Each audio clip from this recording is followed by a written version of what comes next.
자, 오늘 우리에게 주신 하나님의 말씀은 고린도후서 13장 4절 그리고 사도행전 2장 1절에서부터 4절 말씀입니다. 설교 제목은 성령이 임하심에입니다.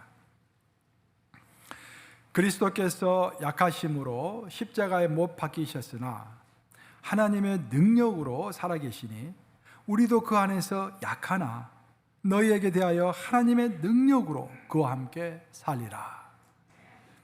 오순절날이 이미 이르매 그들이 다 같이 한 곳에 모였더니 호련히 하늘로부터 급하고 강한 바람 같은 소리가 있어 그들이 앉은 온 집에 가득하며 3절과 4절 합독합니다. 시작.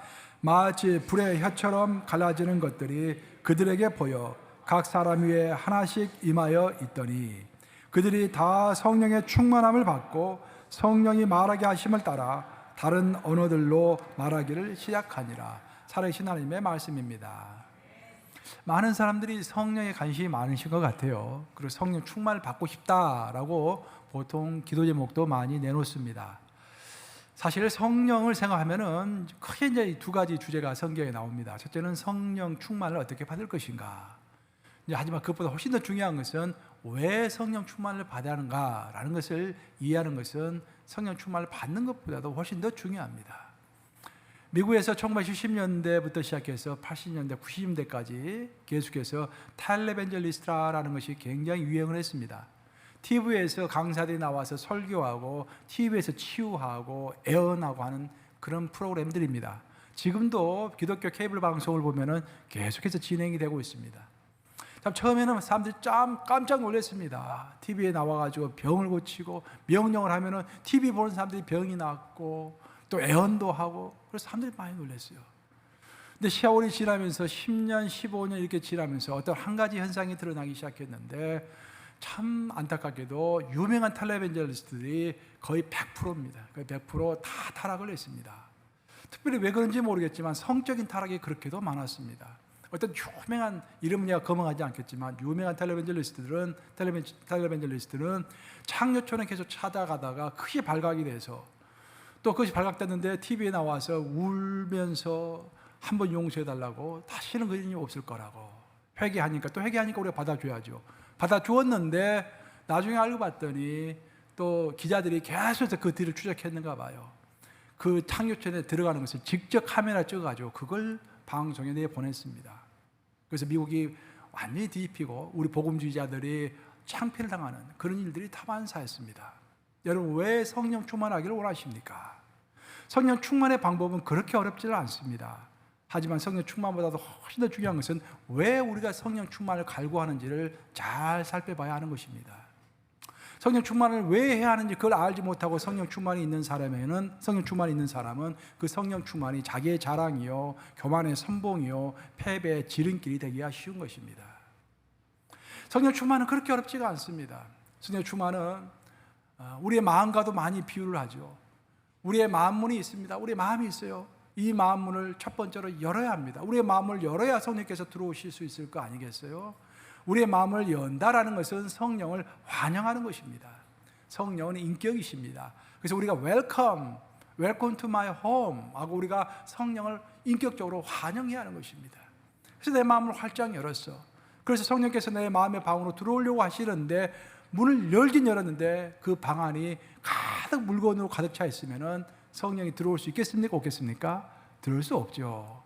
내 마음의 방이 가득 차 있다는 것은 내 계획으로 너무 가득 차 있는 것입니다. 내 염려로 가득 차 있는 거예요. 이것도 염려하고 저것도 염려하고 오늘은 이해해야 되고 내일은 이걸 해야 되고 1년 스케줄이 꽉 차여져 있는 것입니다. 도저히 성령께서 비집고 들어갈 틈이 없는 거예요. 그러니까 성령 충만할 수가 없는 것입니다. 말로는 성령 충만하고 싶다고 이야기하면서 자기의 마음은 다른 것으로 이미 다 채워놨기 때문에 성령께서 비집고 들어갈 틈이 없는 것이죠. 어떤 사람은 마음의 문을 열었습니다. 그 마음을 비웠습니다. 하나님 앞에서 주여 내 삶을 간단하게 하겠습니다 라고 삶을 단순화시켜서 마음을 다 비웠어요. 그래서 성령께서 오케이 하고 들어오셨는데 가서 봤더니 그 냄새가 아주 너무 진동을 합니다. 그 방 안에 바닥에 오물이 가득 차 있다고 한다면은 그 더러운 것 때문에 성령께서 들어갈 수가 없겠지요. 그 오물이 뭐겠습니까? 죄로 충만한 사람에게는 성령 충만이 불가능한 것입니다. 그래서 거룩이 중요한 것입니다. 그래서 우리는 성령 충만하기 위하여 가장 기본적으로 성령을 환영해야 되고, 내 마음을 비워야 되고, 심플 라이프를 살아야 되고, 내 죄를 회개해야 합니다. 그 상태에서 우리가 말씀을 보는 것이죠. 성령 말씀을 보고 열심히 기도하고, 그런 과정 가운데서 자연스럽게 성령이 충만하게 되는 것입니다. 이렇게 성령 충만하는 방법은 그리 어렵지가 않습니다. 아주 그렇게 애써서 성령 충만이 된 사람이 그 성령 충만을 엉뚱한 방향으로 사용을 하면은 그것이 위험하고 그것이 하나님의 나라를 욕되게 하는 것입니다. 성령 충만의 결과는 항상 심령의 평화입니다. 내가 정말 성령 충만한지 안 한지는 내 입으로 나는 성령 충만하다, 성령 충만하다가 아니라 내 마음에 피스가 있으면 그게 성령 충만인 것입니다. 성령 충만의 가장 특징은요, 두려움이 없어지는 것입니다. 사탄의 큰 무기는 죽음의 두려움, 그걸 가지고 우리를 뒤흔드는 것입니다. 또 우리의 미래에 관한 두려움, 그걸 가지고 뒤흔드는 거예요. 근데 성령 충만하면은요, 두려움이 없어집니다. 제가 하나님의 부르심을 받고, 사실 저 하나님의 부르심은 1999년도에 받았어요. 근데 저는 그걸 가기가 싫었어요, 그 길을. 그 이유는 뭐 나중에 설명하겠지만. 그러다가 그래서 2년, 3년 계속 미루다가 하나님께서 여러 가지 방법으로 꿈을 통하여, 애언을 통하여 계속 말씀하시는데, 그래도 계속 미뤘습니다, 제가. 하나님의 길을 가는 것을. 그러다가 2000년이 넘어서 2002년도에 예수원에 갔어요. 한국에 가면 강원도 예수원이라고 있는데, 그 예수원에 가서 기도를 같이 했는데, 기도하면서 애언을 제가 받았어요, 거기서. 근데 그때 성령의 충만을 다시 한번 내가 이제 회복을 했는데, 비행기를 타고 오는데, 그 내가 염려와 고민이 없어진 것은 아닌데, 마음의 피스가 2, 3개월 정도 가더라고요. 몇 년 동안 있었던 고민했던 것들이 그 마음에 사라지면서 마음의 피스가 2, 3개월 지속이 되는 거예요. 또 제가 여러 번 이야기했지만, 제가 성령 세례를 받았다고 그랬지 않습니까? 세례를 받았을 때 그 특징은 순교라도 할 수 있는 그 자신감, 그렇죠? 그 희망, 그런 것들이 생기는 거예요. 오늘 본문은 특별히 오늘 본문은 이제 사도행전 2장을 통해서 이제 드러나는 구절인데, 사도행전 2장은 굉장히 유명한, 그리고 많이 인용하는 그런 구절이죠. 근데 사도행전 2장 전체의 구조를 보면은 이 구조 자체를 통하여서 하나님은 우리에게 신앙생활에 관한 큰 교훈을 주십니다. 사도행전 2장은 세 파트로 구성이 되어 있어요. 첫 번째 파트는 성령이 강림하시는 사건이 나옵니다. 성령이 강림하셨을 뿐만 아니라 그 강림을 통하여서 거기 있는 사람들이 성령 충만하게 되었다라는 성령 충만이라는 단어가 나옵니다. 그래서 성령의 강림과 성령의 충만이 동시에 이루어지는 어떤 한 가지 사건이 나오는 것입니다. 그것이 전반부예요. 그러나서 오늘 사도행전 2장 중반부에 가면은 그 사건을 베드로가 해석을 합니다. 해석을 해서 설교하는 거예요. 그렇죠? 그러나서 그 해석의 설교를 듣고서 사람들이 놀라게 되죠. 그래서 결국 성령이 임재하시고, 그 성령 임재가 란 왜 성령이 임재하실 수밖에 없는가라는 것을 베드로가 해석해서 설교했을 때 그것을 듣고서 사람들의 삶이 변화가 되는 것입니다. 변화가 돼서 유무상통한다고 그랬죠. 자기가 있는 것을 다 내어놓아서 가난한 사람들을 돕고, 교회에 필요가 있었을 때 자기의 모든 것을 팔아서 교회의 필요를 채우고 하는 놀라운 역사들이 사도행전 2장에 나오고 있는 것입니다. 이것이 하나의 구조예요. 이 구조가 왜 우리 신앙에 중요하냐면은 이 구조대로 우리가 매일 생활하고 있기 때문입니다. 우리는 좋든 싫든 하루하루를 살아가면서 어떤 사건이 우리의 인생에서 펼쳐집니다. 그렇죠? 항상 좋은 일만 있는 것도 아니요, 항상 슬픈 일만 있는 것도 아닙니다. 어떨 때는 슬픈 일도 있고 어떨 때는 기쁜 일도 생겨요. 그러면 우리 크리스천들은 어떻게 하느냐? 내 삶에 슬픈 일이 생기면은 그것을 일단 하나님의 섭리로 다 받아들여야 하는 것입니다. 아멘 하십니까, 여러분? 하나님의 섭리입니다. 예수께서 말씀하시기를, 산상수훈하실 때 말씀하시기를, 참새 한 마리도 하나님의 허락하심이 없이는 땅에 떨어지는 법이 없다라고 말씀하셨어요. 그 하찮은 참새 한 마리가 떨어지는 것도 하나님의 의도와 섭리 가운데서 떨어지는 것입니다. 그 말은 우리의 삶에서 일어나는 모든 일들을 세상 사람들이 봤을 때는 우연의 일치로 우리의 삶에서 벌어진다고 하지만, 하나님의 관점에서 봤을 때는 내 삶에서 일어나는 모든 일들은 하나님의 섭리 가운데서 좋은 일도 생기고 나쁜 일도 생기는 것입니다.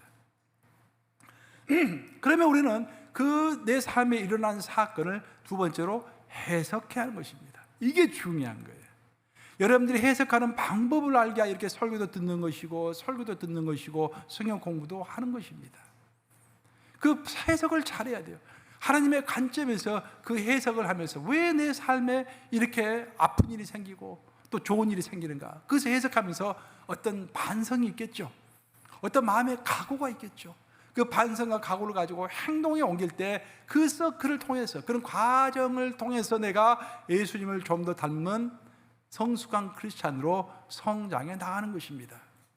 교회도 마찬가지예요. 사도행전 2장은 이 교회, 지금 현재 교회가 2000년 역사를 끌어오고 있는데 최초의 교회가 생기는 그 역사를 설명하고 있습니다. 교회도 항상 세 가지의 서클이 돌아가는 것입니다. 우리 교회도 좋을 때는 굉장히 좋은 일도 많고 슬플 때는 슬픈 일도 생깁니다. 그럼 슬픈 일은 슬픈 일대로, 좋은 일은 좋은 일대로 해석해야 하는 거예요. 왜 하나님이 이런 것을 우리에게 허락하셨는지, 우리 삶에서 벌어지는 그 어떤 한 가지라도 하나님의 허락하심이 없이는 이루어지는 것이 없습니다. 욥기를 읽어보면 하나님께서 그 사탄에게 욥을 실험하는 것을 허락하셨다고 했죠. 하나님이 막으시려면 얼마든지 막았어요. 욥에게 그런 일이 안 생길 수가 있었습니다. 그렇지만 하나님이 허락하셨기 때문에 욥의 삶에서 그 큰 고난이 왔던 거예요. 그 하나님은 왜 허락하셨습니까? 거기서부터 해석이죠. 욥을 좀 더 성숙한 사람으로, 정금과도 같은 사람으로 만드시기 위하여 그 시련을 허락하신 것입니다. 그렇죠? 그래서 우리 교회도 그것을 어떤 시련이 왔을 때 그 시련을 하나님의 관점에서 해석해 하는 거예요. 그 해석하고 마음의 각오를 하고 용서를 빌릴 것은 하나님께 용서를 빌리고 회개할 것을 회개하고, 그런 과정 가운데서 우리 교회가 좀 더 성숙한 60년, 70년을 바라보는 그런 교회로 성장해 가는 것입니다. 특별히 오늘 사도행전 2장은 성령 강림의 사건을 설명하는 굉장히 중요한 파트입니다. 신약성경 전체 역사를 딱 두 시대로 구분을 한다고 한다면 바로 오늘 사도행전 2장을 중심으로 사도행전 2장 전과 사도행전 2장 후로 구분이 되는 것입니다. 사도행전 2장 전이라는 것은 성령의 강림이 없었던 사건이고, 사도행전 2장 후라는 것은 성령의 강림이 이 땅에 생겨서 내려오셔서 교회가 시작되는 그런 역사를 이야기하고 있는 것입니다. 이처럼 성령의 역사는 굉장히 어떤 한 개인에게 있어서도, 교회에 있어서도, 어떤 나라에 있어서도, 어떤 우리의 비즈니스에 있어서도 전환점을 이룹니다. 이것은 기독교 역사에서만 성령의 역사가 중요한 것이 아니라 보편적인 세계 역사에 있어서도 성령의 역사는 굉장히 중요했습니다. 인류 역사 전체를 조망해 보면은요, 인류 역사는 산업혁명이 굉장히 키포인트였습니다. 그 산업혁명을 중심으로 해가지고 잘 사는 나라와 못 사는 나라들이 크게 구분이 된 것입니다. 그 현대를 결정짓는 결정적인 사건은 바로 산업혁명이었습니다. 산업혁명 전에는 어떤 영웅이 이 세계를 이끌어가는 그런 시대였습니다. 예를 들어 보면은 몽고는 굉장히 미개한 나라였죠. 그 미개한 몽고에 징기스칸이라는 사람이 생겨났을 때, 그 영웅이 태어났을 때 그 영웅 한 사람 때문에 몽고는 세계를 제패할 수 있었어요. 그 당시 또 지도를 보면은 마게도니아, 유럽에 있는 마게도니아는 굉장히 가난한 지역이었는데 거기에서 걸출한 인물 하나가 탄생했죠. 알렉산더라는 사람이 탄생했습니다. 그 알렉산더가 앞장섰을 때 그 가난하고 힘없던 마게도니아가 힘을 얻어가지고 전 세계를 순식간에 제패를 하죠. 가장 빠르게 제패를 하죠.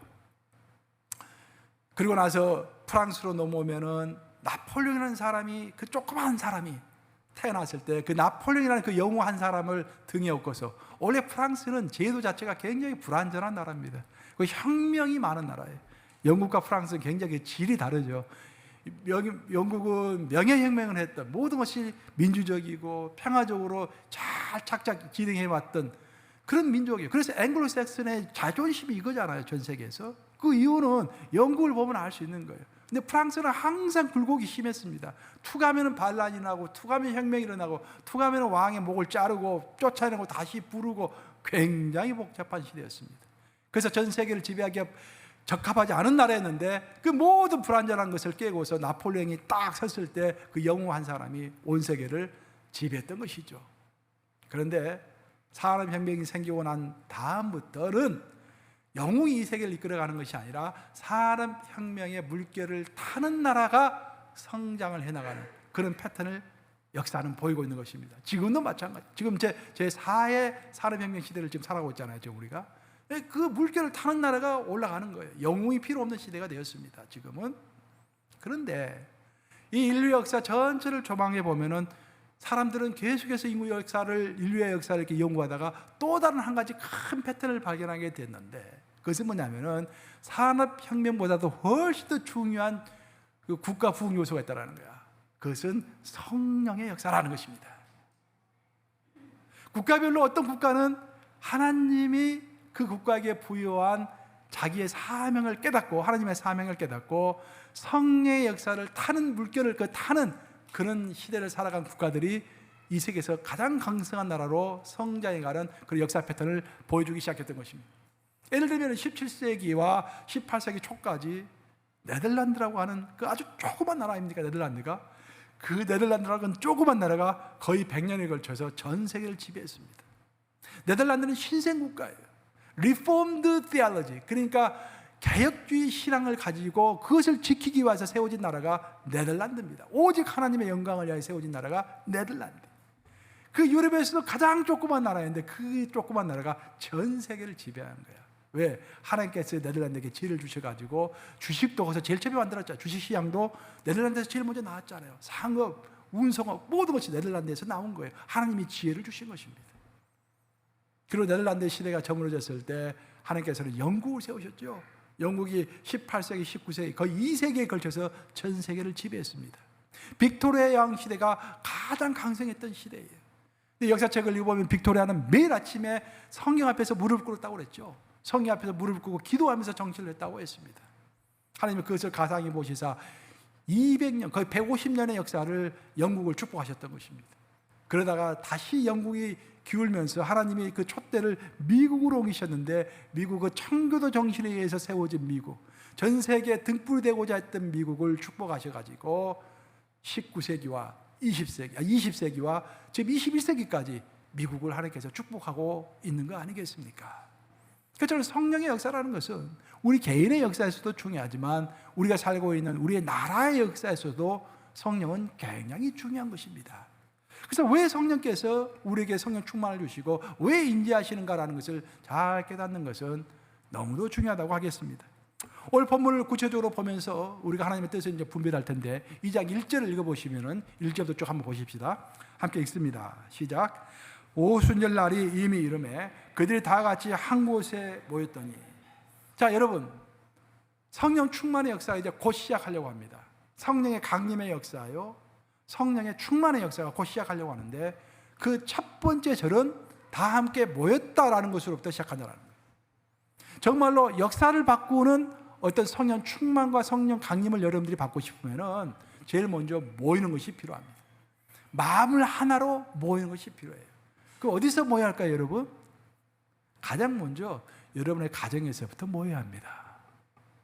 하나님 어떤 기도를 기뻐하실까요? 온 가족이 밥을 먹으면서 다 같이 손을 잡고서 기도할 때 그것을 하나님이 기뻐하지 않으실까요? 여러분들 기도 제목 제출할 때 어떤 순서로 기도 제목을 제출하시죠, 여러분들? 개인, 가정, 교회, 나라 이런 식으로 교회를 이렇게 기도 제목을 설정하잖아요. 미국은 청교도 정신에 의해서 세워진 나라라고 하는데 미국의 청교도 정신의 가장 기본은 가정입니다. 미국은 어떻게 해서 청교도들은 어떻게 신앙생활을 했냐면은 이렇게 주일날 목사님의 설교를 들으면은 그 설교를 그 아버지와 어머니는 잘 듣고서 메모해서 잘 듣고서 그 다음날 그 저녁에 가서 아이들에게 아이들의 언어에 맞춰가지고 그 설교를 아이들에게 해줬습니다. 청교도의 정신은 아이들을 부모가 양육하는 정신이에요. 그리고 온 가족이 함께 모여서 기도했습니다. 기도 중에서 하나님이 너무 기뻐하시고 두세 사람이 내 이름으로 모인 곳에는 나도 그들 가운데 항상 있으리라. 두세 사람, 여러분 친구하고 모이려면 전화해야 되고 뭐 해야 되고 하면 내일 모이자 해가지고 갑자기 연락이 왔어. 다시 무슨 일이 생겨가지고 못 모이겠다고. 한 번 모이기가 얼마나 힘듭니까? 그렇죠? 가족은 매일 모이잖아. 그렇죠? 매일 같이 밥을 먹잖아요. 어떤 내 삶에 있어서 획기적인 성령의 역사가 있으려면 가족이 함께 모여야 하는 것입니다. 더 나아가서 울린 가족이 함께 모이고 교회가 또 함께 모여야 하는 거예요. 토요일날 여러분들 될 수 있으면 새벽에는 꼭 한 번 나오세요. 새벽에 한 번은 또 나오세요. 토요일날. 왜? 물론 집에서 여러분들 영상으로 예배 드릴 수도 있지만 함께 모여서 공동으로 기도하는 것이 중요한 것입니다. 이렇게 해서 마가의 다락방에 모인 120문도 이제 한 곳에 모였다. 다 같이 한 곳에 모였다라고 했는데 이 한 곳이 어디냐를 가지고 신학자들 사이에 아직도 논쟁이 분분해요. 이게 마가의 다락방인지 아니면은 성전 한 모퉁인지 뭐 그런 것들이 아직도 논쟁이 분분한데 저는 문맥을 쭉 읽어보면 아마 마가의 다락방이 맞는 것 같아요. 마가의 다락방에서 120명의 성도가 모여서 한 마음으로 공동체 의식을 가지고 모여 있을 때 그때부터 성령이 임재하기 시작했다라는 것입니다. 제자들이 이렇게 한 마음으로 모여 있었던 것은 첫째 이유는 뭐냐면 두려웠기 때문입니다. 예수님이 십자가에 못 박혀 돌아가시고 난 다음에 많은 사람들은 예수를 따르는 사람들은 이단이라고 공격을 했습니다. 그리고 잡아서 죽였습니다. 그 때문에 목숨의 위협을 느끼고 있었기 때문에 그들은 한 곳에 모여서 자기를 스스로 보호하고 있었던 것입니다.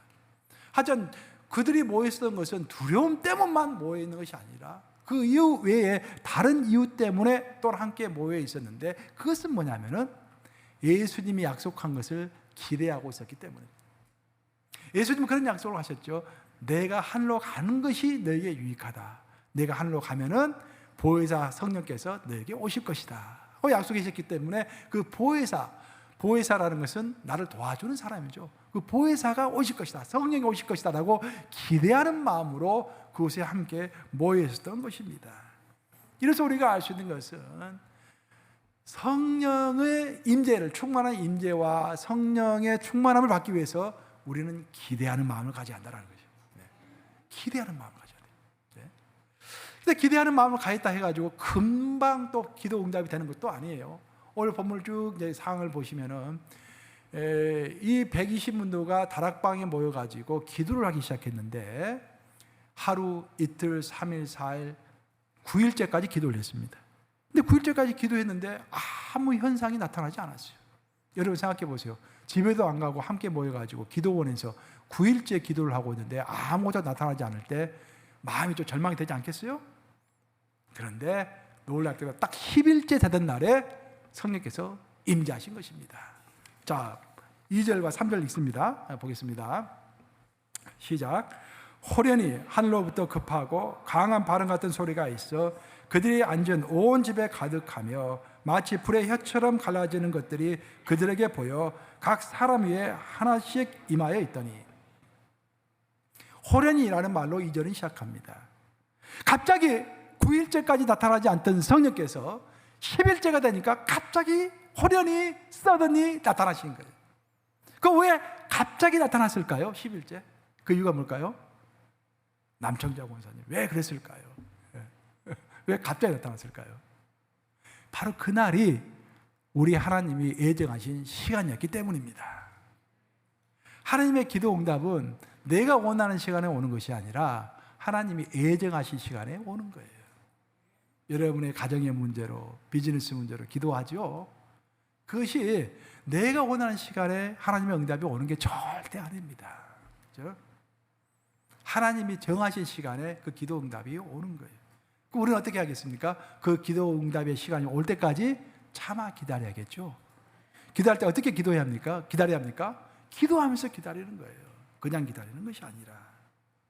그래서 그들이 기다렸을 때 두 가지 현상이 벌어졌는데 성령께서 이제 그때 호련히 갑자기 임재하셨는데 두 가지 방법으로 임재했다라는 거예요. 하나는 온 집에 임재했다라는 거예요. 즉 온 집, 즉 마가의 다락방 120문도가 모여있는 그 방 전체에 성령이 탁 내려앉았다라는 거예요.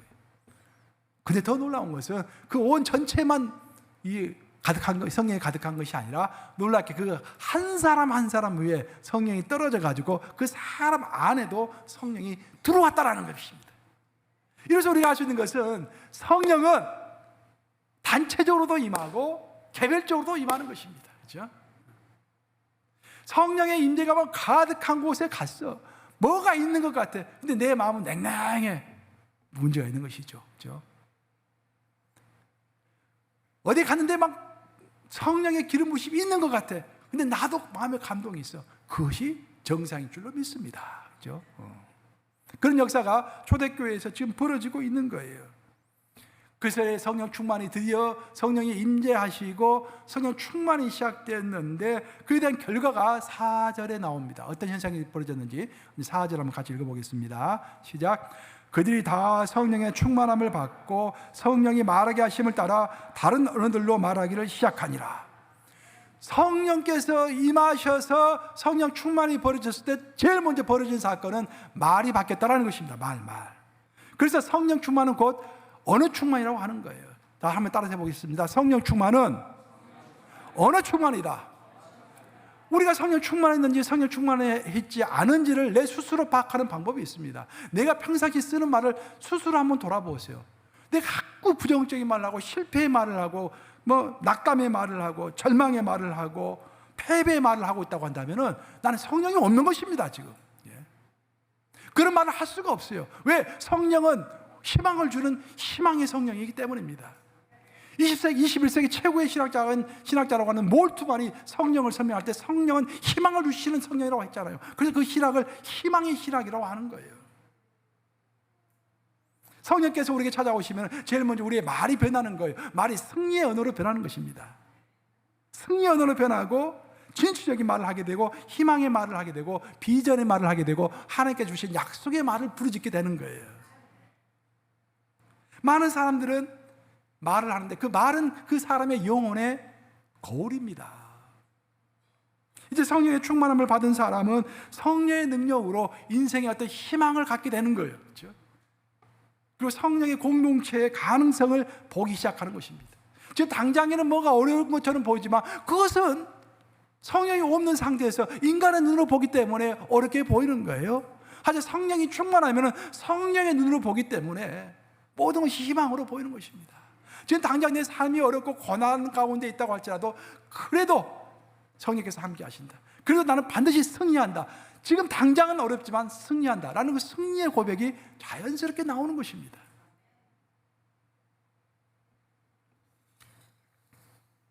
성령이 오순절날 오셨다고 오늘 본문은 전부 이야기하고 있죠. 이 말은 오순절날 성령이 강림하셨다라는 것은 그 전에 성령이 없었다라는 이야기가 아니에요. 자, 여러분, 구약의 시대에 성령이 있었습니까? 없었습니까? 당연히 있었죠. 천지 창조 때부터 있었죠. 성부, 성자, 성령은 천지 창조 전부터 있었습니다. 영원 전부터 계셨죠. 그렇지만 오순절날 예수님이 돌아가시고 나서 하늘로 승천하시고 나서 그 오순절이 되었을 때 예수님이 하늘로 승천하신 이후에 10일째 되던 날 그때 성령이 강림하셨다라는 이야기는 특별한 사명을 가지고 특별한 방법으로 이 땅에 오셨다라는 거예요. 성령께서 오순절날 이 땅에 오신 특별한 사명은 뭐냐면은 교회를 출범시키기 위하여 이 땅에 오신 거예요. 그전에는 교회가 없었습니다. 성령께서 오순절날 강림하시고 나서 사도행전 2장에 나오는 성령 강림 사건으로부터 신약의 교회가 시작하는 것입니다. 그래서 2000년 전에 교회가 시작한 거예요. 그것이 성령의 특별한 임무였습니다. 그래서 그 임무를 점프 스타트라고 하죠. 점프 스타트. 교회를 점프 스타트 시키기 위하여 이 땅에 성령이 강하게 임재하신 것입니다. 근데 임재하시는 방법이 세 가지 방법으로 임재했다라고 오늘 본문은 이야기하고 있죠. 왜 세 가지 방법으로 임재했는가? 그것은 교회와 밀접한 관련이 있기 때문입니다. 즉 성령께서는 첫째 바람의 모습으로 임하셨다고 되어 있습니다. 그렇죠? 2절에 보시면 하늘로부터 급하고 강한 바람 같은 소리가 있었다고 했죠. 그리고 그 다음 3절을 보시면은 불의 혀 같은 모습으로 이 땅에 오셨다고 되어 있어요. 그리고 4절에는 그 바람과 불의 결과로서 각 사람들이 방언을 자기 언어로 하기 시작했다라고, 외국어로 하기 시작했다라고 되어 있습니다. 성령께서 오늘 본문을 보시면은 바람과 불과 방언으로 임재하신 거예요. 그 모습은 왜 그러면 한 가지 모습으로 임재하지 아니하시고 세 가지 모습으로 임재하셔서 우리에게 보여주셨는가? 자, 보세요. 바람은, 바람 소리는 우리가 들을 수 있는 것입니다. 불은 우리가 볼 수 있는 거예요. 말은 우리가 입으로 할 수 있는 것입니다. 듣는 것, 보는 것, 말하는 것, 우리가 평상시 사용하고 있는 것, 이 세 가지를 작동하셔가지고 성령을 보여주셨습니다. 그 이유는 뭐냐면은 장차 이 성령의 임재로부터 시작할 교회의 모습이 이 불과 앞으로 나올 교회는 바람 같아야 되고 불 같아야 되고 방언 같아야 하기 때문에 세 가지 모습으로 성령을 보여주신 것입니다. 그럼 교회는 첫째, 바람 같아야 돼요. 그 말이 무슨 말인가? 바람은 우리가 볼 수가 없습니다. 그리고 바람은 만질 수도 없습니다. 근데 바람은 볼 수도 없고 만질 수도 없지만 실제로 있는 것이죠. 교회가 그런 곳이에요. 교회에 하나님이 계십니까? 안 계십니까? 계시는 거예요. 근데 어떤 사람들은 하나님이 보이질 않아. 하나님이 만져지지도 않아. 그러니까 하나님을 경외하지 않습니다. 하나님 앞에서 위험한 행동을 합니다. 굉장히 위험한 행동을 할 수가 있죠. 그때 바람과도 같은, 바람이 모아지면 태풍이 되는 거예요. 태풍이 한번 불기 시작하면 아무도 그 태풍을 막을 수가 없습니다. 하나님은 잠잠히 계시다가도 때가 되면 태풍을 일으키셔서 모든 불순물들을 싹 제거하죠. 그때 내가 씻겨나가지 아니하도록, 지금 당장에는 눈에 보이지 않지만 내 앞에 계시는 하나님, 바람 같은 하나님, 그걸 무서워하면서 경외하면서 정말 함부로 행동하지 않냐는, 그것이 바로 교회다라는 것을 보여주기 위하여 성령은 바람처럼 임재하신 것입니다. 두 번째로 성령은 불처럼 임재했다고 했어요. 불의 혀같이 임재했다고 했습니다. 성경은요, 상징은 구약이나 신약이나 똑같은 상징의 의미를 갖고 있어요. 성경에서 불은요 항상 거룩입니다. 거룩. 우리가 구약의 율법을 보면은 하나님께서 내 앞으로 올 때는 빈손으로 오지 말라라고 하면서 제물을 항상 갖고 오라고 그랬죠. 근데 제물을 가져올 때 5가지 제물을 하나님께서 말씀하셨어요. 근데 그 제물 5가지 중에서 한 가지는 항상 드려야 하는 거예요. 나머지 4가지는 때에 따라서 이제 분간해서 이렇게 드릴 수도 있고 안 드릴 수도 있어요. 한 가지는 항상 드려야 돼요. 항상 드려야 하는 제사가 뭡니까? 번제. 번제는 항상 드려야 하는 거예요. 제사 들 때는 예외 없이 드려야 하는 거예요. 그 번제는 완전히 불로 태우는 것입니다. 불로 태워야만이 거룩해지는 것이죠. 교회는 거룩이다라는 것을 가르쳐주기 위하여 앞으로 불같이 임하시는 성령의 능력으로 세워지는 교회는 불같은 교회이다, 거룩의 교회다라고 이야기하는 거예요. 미국의 복음주의자들이 가장 존경하는 구루라고 그래요. 구루, 스승이라고 그래요. 스승은 프란시스 셰퍼입니다. 프란시스 셰퍼가 쓴 책 중에서 크리스천 매니페스토라는 책, 제가 좋아하는 책인데 저도 그런 책을 좀 쓰고 싶어요. 우리 크리스천들이 나갈 방향. 프란시스 셰퍼는 20세기에 우리 크리스천들이 나갈 방향을 썼죠. 크리스천 매니페스토를. 저는 21세기 크리스천 매니페스토를 지금 구상하고 있어요. 생각하면서 한번 이렇게 준비하고 있어요. 그런데 그 프란시스 셰퍼가 라브리도 만들고 그랬는데 1984년도에 별세하셨어요. 근데 참묘하게 그렇게 하나님께서 사용하시는 종이었는데 암에 걸려가지고 오랫동안 고생하셨어요. 근데 암에 걸린 상태에서도 프란시스 셰퍼는 그 포커스가 대학생들이었어요. 대학생들에게 계속해서 이렇게 목사님들도 많이 이제 지도했지만 주로 대학생들에게 많이 포커스를 맞췄어요. 셰퍼는 항상 그렇게 이야기했습니다. 미국의 대학교가 죽으면은 미국 기독교가 죽는다. 그래서 대학생들을 많이 이렇게 세계관이라고 그러죠. 월드뷰, 세계관 교육을 많이 시키셨는데 프란시스 셰퍼가 이제 그렇게 열정적으로 사역하다가 자기가 죽을 날이 얼마 남지 않았다라는 것을 알게 되었어요. 그래서 마지막으로 설교를 합니다. 이제 대학교에 가서 학생 지도자들 다 모아놓고 마지막 설교를 했는데 그때 그런 말을 했어. 셰퍼가 여기 모여있는 우리 학생 제군들이여, 너희들의 인생의 목적이 무엇인가? 너희들은 행복해지고 싶은가? 라고 물어봤어요. 자, 여러분 제가 물어볼게요. 김단수 고사님, 행복해지고 싶으십니까? 아멘. 근데 셰퍼가 그렇게 이야기합니다. 여러분, 행복을 삶의 목표로 삼지 마십시오. 거룩함을 삶의 목표로 삼으십시오. 우리가 구약을 읽어보면 처음부터 끝까지 거룩입니다. 구약은. 근데 신약을 읽어보면 은혜가 훨씬 더 강하게 나오죠. 하여튼 우리가 알아야 할 것은 뭐냐면 우리가 갖고 있는 성경은 신약 성경뿐만 아니라 구약과 신약을 다 갖고 있는 성경이에요. 우리의 삶에 거룩함이 없으면요 행복도 없습니다. 우리 삶에 거룩함이 있으면 행복은 따라오는 것입니다. 거룩함이 그렇게 중요해요. 교회를 시작하는 마당에 성령은 불을 내리심으로 교회는 거룩하고 깨끗해야 한다는 것을 가르쳐 주신 것입니다. 마지막 세 번째로 성령이 임하셨을 때 거기 있는 많은 사람들이 방언을 하기 시작했다, 외국말을 하기 시작했다라고 나와 있습니다. 기도를 하는데 방언이 나온 거예요. 근데 그 방언이 나왔는데 그 방언의 뜻을 나중에 사람들이 알게 되었는데 11절에 그 뜻이 나와 있었어요. 11절 보겠습니다. 2장 11절 함께 있습니다. 시작. 그레데인과 아라비아인들이라 우리가 다 우리의 각 언어로 하나님의 큰 일을 말함을 듣는도다 하고 성령께서 강력하게 임재하셔서 거기 있는 사람들이 방언을 하게 만드셨는데 그 방언의 내용은 하나같이 하나님의 큰 일이었다. 여기서 하나님의 큰 일은 복음을 이야기하는 것입니다.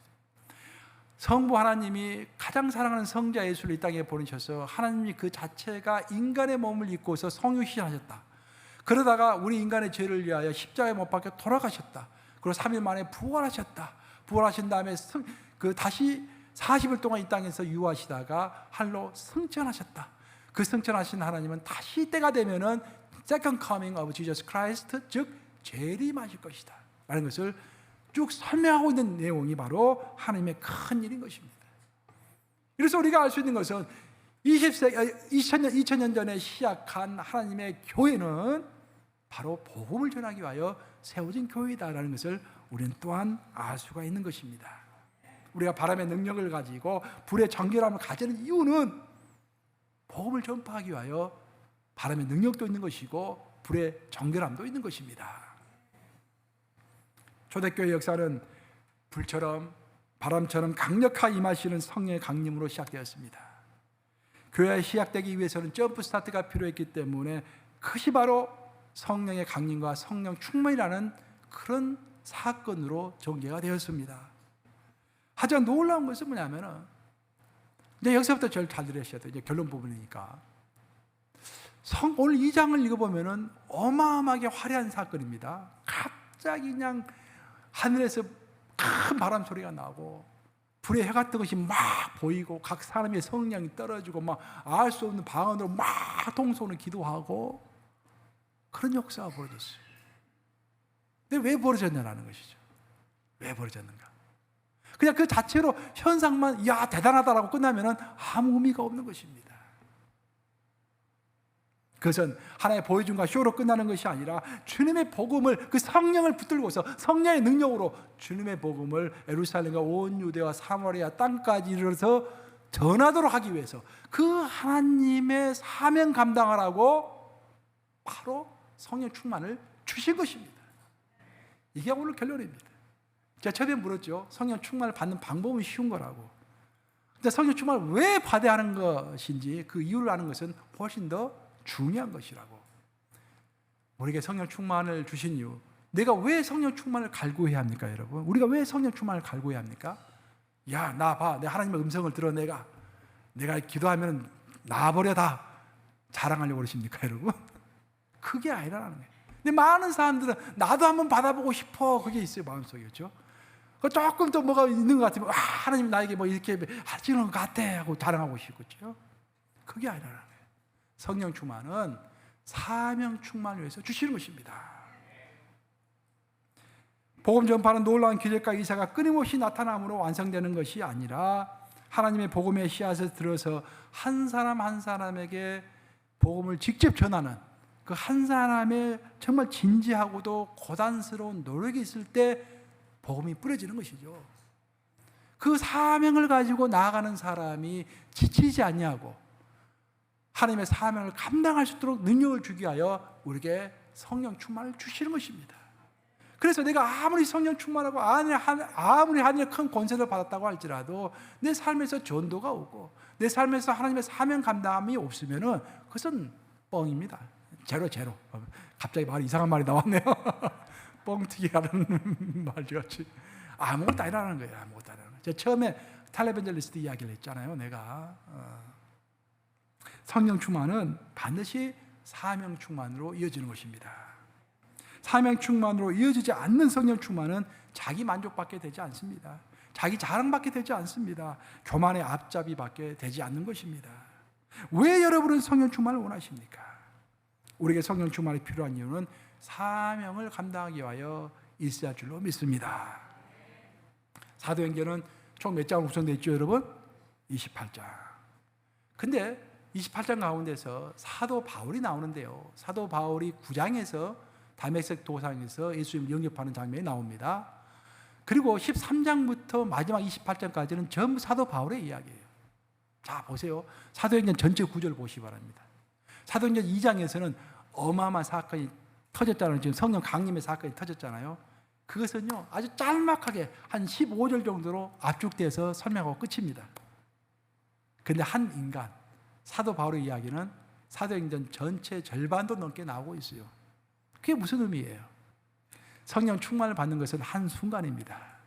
하지만 사명 감당하는 것은 죽을 때까지 하는 거예요. 그래서 죽을 때까지 고단한 길을 가야 하는 것입니다. 우리가 하나님의 길을 가야 하는 것입니다. 그 길을 갈 때까지 제대로 가라고, 지치지 말라고 주는 것이 성령 충만이다라는 거예요. 제가 여러분들 가끔 가다가 어떤 애화는 내가 반복해서 여러분들에게 말하죠. 왜냐하면 중요하기 때문입니다. 자꾸 들으세요. 그래 잃어버리지 않아요. 제가 얼마 전에도 했던 이야기를 다시 한번 이야기 드릴게요. 내가 읽은 책 중에서 가장 내가 임프레시브하게 받았던 책이, 읽었던 책이 내가 본 지옥, 내가 본 천국입니다. 그 책을 보면 그 책에 대한 비판도 많아요. 결론만 이야기하면 그 책을 쓴 사람이 총신대학교 총장이었어요. 한국에서 제일 큰 신학교에, 장로교회 신학교의 총장이었어요. 그러니까 신뢰만 하죠. 그 사람 쓴 책이. 그 사람 은퇴하고 나서 계속 하나님께, 하나님 내가 은퇴하고 나서 뭘 해야 합니까? 라고 기도했더니 하나님이 10일 동안 계속 천국을 데려갔다라는 거예요. 천국과 지옥을 데려갔다라는 거예요. 자기 경험하고서 책을 쓴 거예요. 저는 제일 인상이 깊었던 게 뭐냐면은 천국에 가면은 하나님이 딱 중간에 계시고요. 10년인가 7년인가 정확히 기억이 안 나네요. 이게 열이 쭉 있습니다. 한 1열, 2열, 3열, 4열 이렇게 쭉 열이 있어요. 제 하나님에게 가까이 갈수록 좋은 것이죠. 하나님 바로 옆에 있는 제 1열은 순교자들이 가는 곳입니다. 근데 제 2열이 중요하죠. 우리는 순교 안 했으면 이제 제 2열이 최고로 갈 수 있는 높은 길이잖아요. 제 2열에는 전도를 많이 한 사람이 가는 거예요. 근데 천사가 그렇게 이야기하더라고요. 자기가 물어봤대. 내가 가면 죽으면은, 나가 천국 가면은 나는 몇 열입니까? 라고 물어봤더니 너는 원래 4열이었는데 2열로 바뀌었다라고 이야기하더래요. 그래서 사실 부끄러운 이야기지만 나는 신학대학교 총장했지만 평생에 걸쳐서 전도한 적이 거의 없습니다. 원래 이제 그렇잖아요. 신학교 있는 사람들 전도 잘 안 하잖아요. 그랬더니 어떻게 해서 2열에 갑니까? 라고 물어봤더니 천사가 그렇게 얘기했다라는 거예요. 너가 10일 동안 본 것을 그대로 책으로 써라. 그러면 많은 사람들이 그 책을 읽고 하나님 앞으로 돌아올 것이다. 내가 직접 전도하지는 않지만 책을 통해서 간접 전도를 했기 때문에 너가 2열로 올라오는 것이란다. 얼마나 나에게 힘을 줬는지 몰라요. 그렇죠? 내가 하는 설교. 그렇죠? 여러분만 듣는 게 아니라 방송 속에도 나가잖아요. 내가 쓰는 글, 여러 사람들이 읽잖아요. 그걸 가지고 나도 모르는 사람이 예수님을 영접할 수 있잖아요. 어찌됐든 우리는 전도해야 돼요, 여러분들. 그래, 여러분들 2열로 갈 수 있는 것입니다. 아주 적나라하게 이야기를 하면은. 그게. 그런 사명을 감당하라고, 지치지 않고 사명을 감당하라고 성령 충만을 주시는 것입니다. 말씀을 마무리합니다. 예수님을 믿지 않는 사람이 예수를 믿는 사람으로 거듭나려면 세 가지가 필요하다고 그러죠. 물이 필요하고 피가 필요하고 기름이 필요하다고 성경은 이야기합니다. 물이라는 것은 물 세례를 이야기하는 것입니다. 회개 세례죠. 첫째, 우리가 예수님을 영접하려면 가장 첫 번째가 회개입니다. 회개로 나아갈 때 예수의 그리스도의 피, 보혈로 우리가 구원을 받는 거예요. 그리고 나서 기름, 성경에서 기름은 항상 하늘 권세죠. 하늘 권세를 우리에게 주시는 거예요. 하늘 자녀된 권세를 우리에게 주신다라는 거예요. 신앙의 출발은 이렇게 물과 피와 기름으로 출발하는 것입니다. 근데 이 기름 부으심을 계속 우리가 죽을 때까지 유지하려면 세 가지가 또 필요합니다. 그것은 말씀이고 기도고 성령인 것입니다. 이 시간 여러분들 스스로 돌아보면서 생각해 보세요. 나는 말씀 충만한가? 나는 기도 충만한가?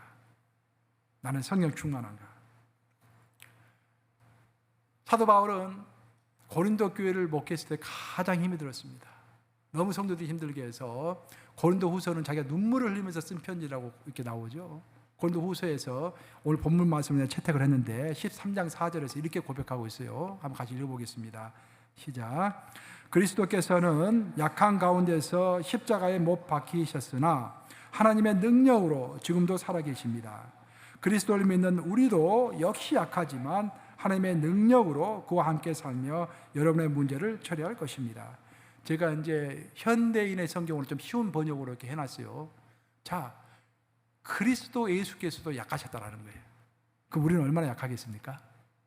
근데 그 약하신 그리스도 예수께서 약한 가운데서 하나님의 능력으로 지금도 부활하셔서 살아계신다. 근데 예수보다 더 약한 우리는 성령의 능력으로, 또 다른 하나님의 능력으로 지금까지 살아있는 것입니다. 여러분, 우리의 약함을 부인할 필요는 없습니다. 하나님 앞에서 약함을 가져가야 할 줄로 믿습니다. 그래서 성령의 능력으로 그것을 극복하게 해달라고 기도해야 할 줄로 믿습니다. 모든 근심 걱정 다 내려놓으시고 성령 충만을 하나님께 간구하면서 앞으로 전진해 가시는, 항상 승리의 언어로 말씀하시는 저와 여러분들 되시기를 우리 주님의 이름으로 축원합니다. 좋으신 아버지 감사합니다. 과거를 돌아보면은 내가 성령 충만하지 못해서 항상 부정의 언어요, 패배의 언어요, 절망의 언어만 사용했던 것 회개합니다. 아버지, 우리 가운데 함께 하소서. 여기 모여서 고개 숙인 성도 한 명 한 명에 임재해 주시사 성령 충만케 해주시고 그들의 입에서 나오는 모든 언어가 승리의 언어요, 희망의 언어요, 긍휼의 언어가 될 수 있도록 아버지 함께 해 주시옵소서. 우리 가정에서부터 하나 되게 하소서. 아버지, 우리 자녀들과 우리 부부가 서로 손을 맞대고 기도하며 가정에서부터, 그 가정에 성령의 임재가 시작됐다고 했는데 그 가정에서부터 성령의 임재가 시작되는 역사가 있도록 아버지 함께 해 주시옵소서. 예수 그리스도를 받들어 기도합니다. 아멘.